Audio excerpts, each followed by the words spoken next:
વિધાનસભામાં 3 પંચાયતો સમરસ થઈ અને એક આ ચોથી ફતેપુરા પંચાયત એ પણ આજે સમરસ થવા થઈ જઈ રહી છે.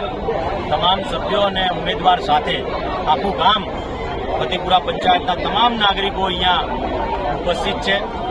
ફરીથી મહિલા ઉમેદવાર તરીકે આ 4માંથી 3 મહિલા સરપંચની નિયુક્તિ સમરસ થઈ અને બિનહરીફ થઈ છે, તેમને અભિનંદન પાઠવું છું. સાથે સાથે તમામ બીજી બાકી રહેલી પંચાયતોને પણ સમય ખૂબ નજીક છે, સમય પણ છે તમારી પાસે.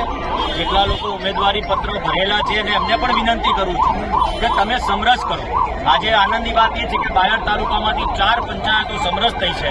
સાથે સાથે આ 4 પંચાયતોને 10 લાખ રૂપિયાની જે સહાય આપવાની વાત છે ધારાસભ્યની ગ્રાન્ટમાંથી, હું ચોક્કસથી અમને આપવાનો છું ને એનાથી પણ વધુ મદદ કરવાની જે વાત હશે તો એમાં ચોક્કસથી આપણે મદદ પણ કરીશું. સાથે સાથે સરકારશ્રી તરફથી મળતી જે પણ સહાય છે એ સહાય મહિલા સરપંચને ચોક્કસથી મળશે.